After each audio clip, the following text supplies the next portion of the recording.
예수님 앞에 바리새인이 찾아왔습니다. 그리고는 여기를 빨리 떠나라고 예수님께 권해드렸습니다. 바리새인이 오늘 예수님을 위해서 예수님의 안전 문제를 걱정해서 그런 것이 아니었습니다. 바리새인들은 예수님께서 인기가 계속 상승하고 사람들이 예수님 앞에 모여들고 세력이 키워지고 힘을 갖게 되는 것처럼 보여지자 경계심을 가지고서 시기심이 발동해서 헤롯 대왕의 핑계를 대고 있는 겁니다. 왜 이러고 계십니까? 빨리 떠나세요.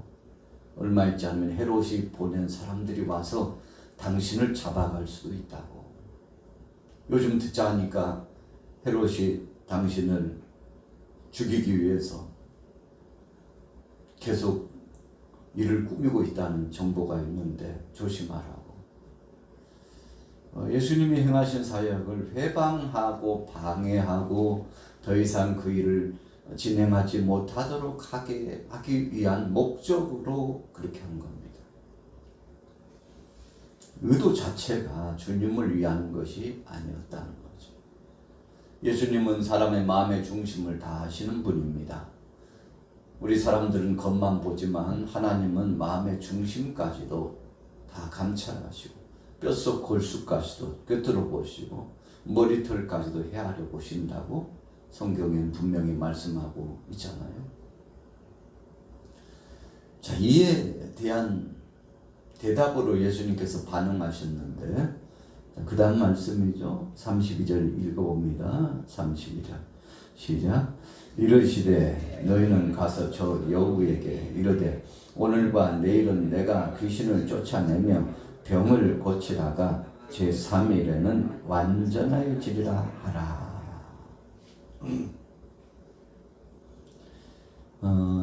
헤롯 왕을 여우라고 표현했습니다. 이 당시 좀 영향력이 있는 사람들을 가리켜서 좀 폄하시키고 큰 위세와 능력과 힘이 있는 것이 아니다.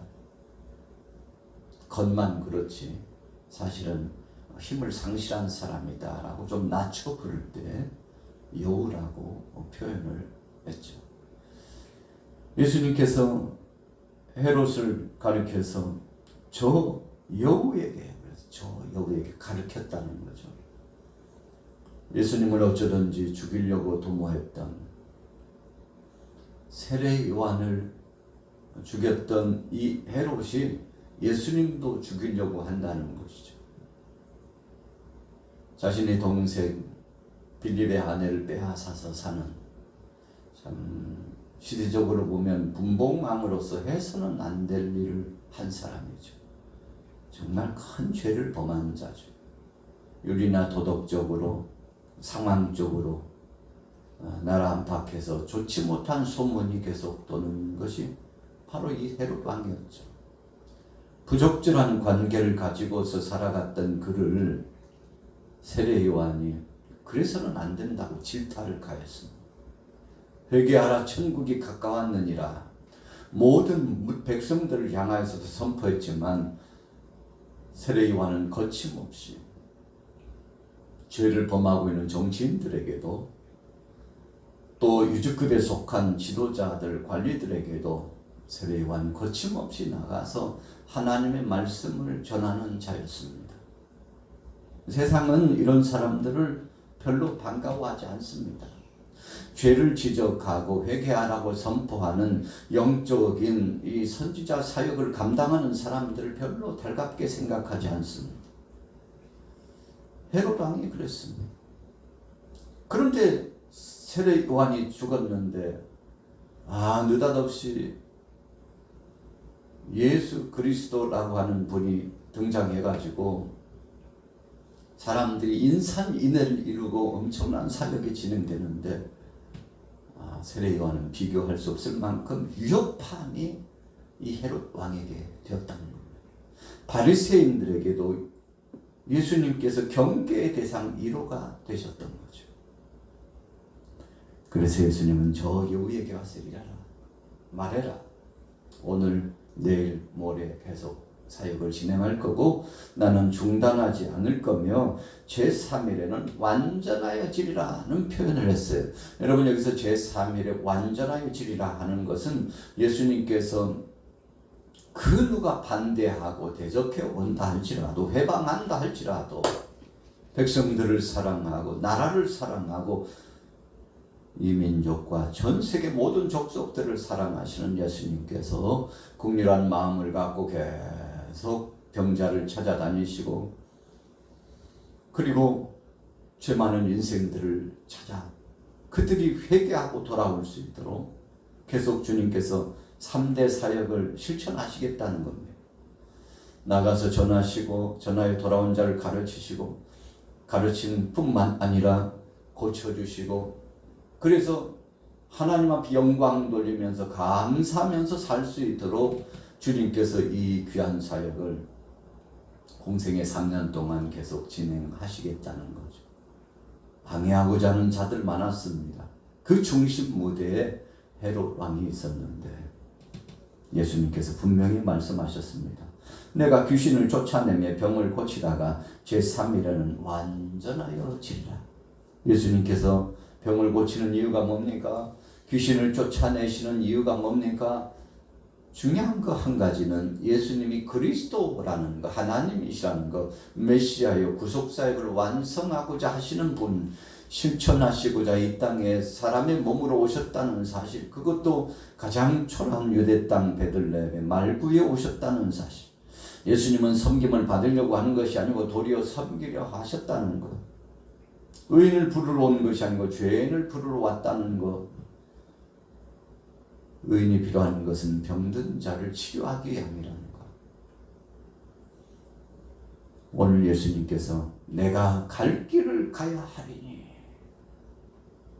우리가 찬양 가운데도 나는 가리라, 비가 오고 눈보라가 쳐도 나는 이 길을 가리라, 그런 찬양으로 주님 앞에 신앙 고백을 하잖아요. 예수님도 마찬가지였습니다. 내가 갈 길을 가야 하리니. 오늘 저와 여러분들도 신앙생활하면서 늘 우리 속에, 이 마음 속에 다짐하고 상기해야 될 것은, 주님, 제가 해야 될 일을 꼭 하겠습니다.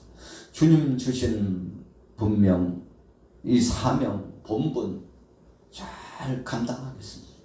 이 본분을 잘 감당하고 주님 부르시는 날까지 최선을 다하겠습니다. 여러분, 이런 자세가 사명자의 자세요, 제자의 자세요, 하나님의 자녀의 자세입니다. 선지자가 예루살렘 밖에서는 죽는 법이 없느니라. 여러분, 선지자가 예루살렘 밖에 가서 죽지 않는다는 것은 죽어도 집안에서, 죽어도 동네에서, 죽어도 복음 전선에서 이 사명을 감당해야 될 바로 그 현장에서 죽어가는 백성들을 살리다가 그 사명 감당하고 마침내 죽으시겠다는 거죠. 여러분, 예수님의 구속사역의 완성, 실천적인 역사를 진행하고 완성하는 것은 십자가에 못 박여 죽으시고 3일 만에 부활하심으로 이루어졌습니다. 예수님은 바로 그 길을 가시겠다는 겁니다. 내가 갈 길을 가야 하리니 선지자가 예루살렘 밖에서는 죽는 법이 없느니라. 여러분, 우리가 구약의 많은 선지자들이 오실 그리스도를 선포하다가 나라와 백성들, 왕이 회개해야 된다고 생명의 복음을 선포하다가 어떤 선지자는 문매를 맞고, 어떤 선지자는 참 그 최후가 인간적으로 볼 때는 참 비참한 그 최후를 맞이하면서 죽음을 맞이했죠. 우리 영적으로 보면 순교당한 거죠. 주님 영광을 위하여, 복음을 위하여, 하나님 나라를 위하여 죽는 것은 순교입니다. 우리가 국가에서도 국가유공자를 정할 때, 특별히 국가유공자를 정할 때 심사 기준이 있습니다. 정말 합당한가 하고 심사하죠. 여러분 정말 나라와 민족을 위해서 일하는 사람들을 선대하고 혜택을 주는 것이 맞다고 생각합니다. 그 심사 기준이 아주 바르게 걸러가지고 정말 받아야 될 사람들이 혜택을 받고 받아서는 안 될 사람들은 내리고 이게 정당한 기준 아니겠습니까? 오늘 예수님께서 해야 될 일을 감당하셨습니다. 수많은 선지자들도 이 일을 감당했습니다. 예수님의 제자들도 성령 충만함 받고 주님이 어떤 분이시라는 것을 알고 복음의 진수 그 의미 구속사가 어떤 것임을 알고 나서 그들은 정신을 바짝 차리고 주님 가신 그 길을 따라갔죠. 베드로도 아니 내가 어떻게 예수님처럼 똑같이 십자가를 짊어지나 거꾸로 나를 거꾸로 매달아 달라고 본인이 자청했다고 그래요. 예수님을 배반했던 그런데 예수님은 그를 용서하시고 다시 불러주셔서 네가 나를 사랑하느냐 물으시고 내 양을 치라 내 어린 양을 먹이라. 예수님께서는 내 양을 먹이라고 말씀하시면서 사랑하는 베드로에게 사명을 다시 주시고 그 사명을 감당할 수 있도록 힘과 능력을 주셨는데 자 오늘 예수님 결단이 대단하셨습니다. 자 그럼에도 불구하고 주님의 선하신 뜻과 계획이 있었음에도 불구하고 34절 보세요. 시작. 예루살렘아 예루살렘아 선지자들을 죽이고 내게 파송된 자들을 돌로 치는 자여 암탉이 제 새끼를 날개 아래 모음같이 내가 너희 자녀를 모으려 한 일이 몇 번이며 그러나 너희가 원하지 아니하였도다. 바리새인의 그 속마음을 알고 계시는 예수님이 질타를 가하는 겁니다. 내가 너희들을 구원하고 너희들 온전한 삶을 살도록 하기 위해서 이렇게 하는 것인데 헤롯 왕에게도 전하는 겁니다. 너도 지금이라도 회개하고 정신을 바짝 차리고 하나님 앞에 손들고 나와서 천부여 의지 없어 손들고 왔다고 지금이라도 돌이키면 살 길, 피할 길이 열릴 텐데 예수님은 간곡한 말씀을 전하신 겁니다. 마치 구약의 선지자들이 누누이 외쳤던 것처럼 주님도 마지막 공생의 사역 3년 동안 부단히 주님은 사역을 진행하셨습니다. 심지어 예수님께서 아버지께서 일하시니 나도 일한다.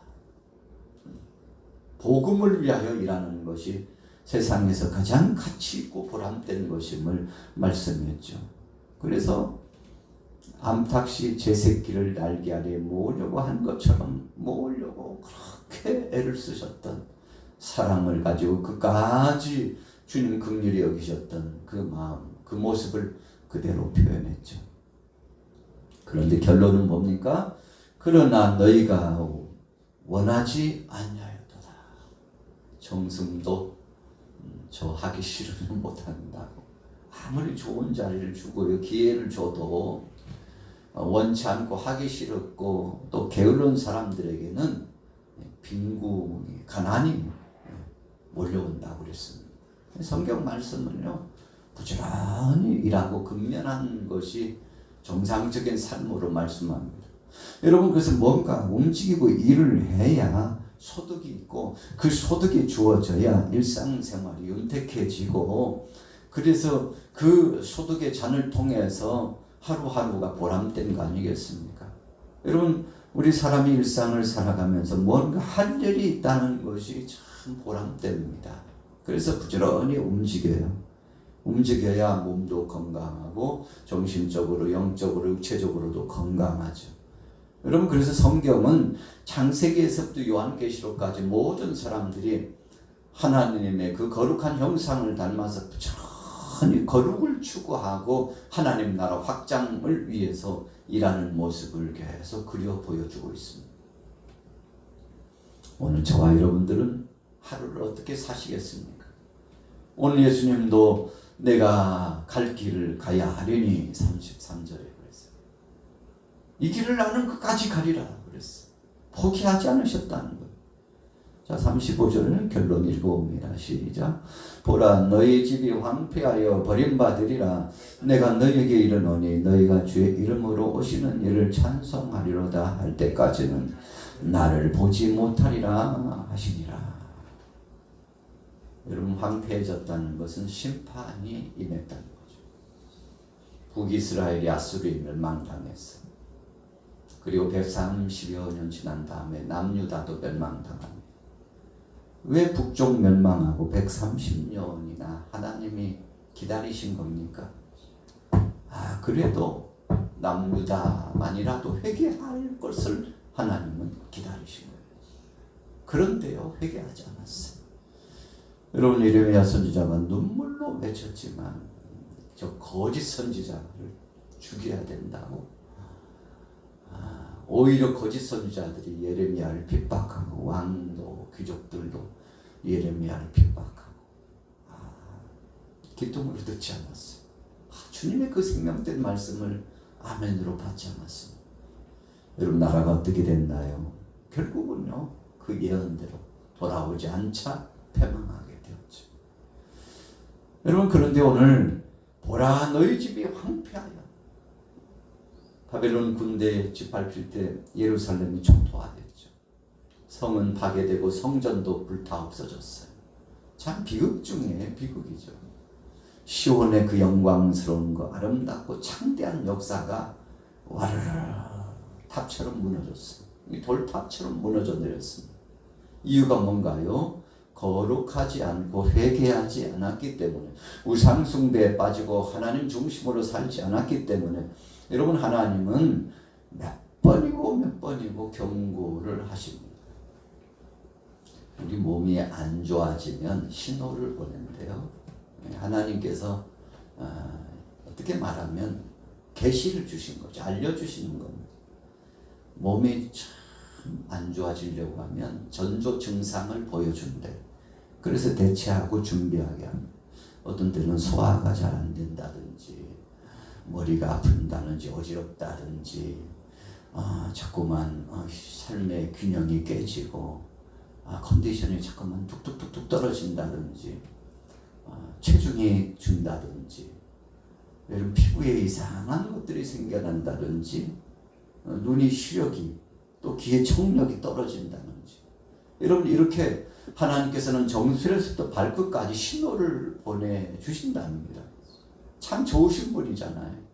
그래서 몸을 되돌아보고 쉬어야 될 때는 쉬게 하고, 그리고 어디에 무엇이 문제가 있는지 진찰도 받게 하고. 그 의사 선생님들이 잘한다고 하지만 진찰을 할 때요, 꼬치꼬치 묻습니다. 요즘 무슨 일이 있었냐고, 식사는 잘 하시냐고, 잠은 잘 자냐고. 그런 걸 왜 물으셔요? 선생님이 다 알아서 하셔야지. 아닙니다. 다 물어요. 진료에 참고하기 위해서 묻습니다.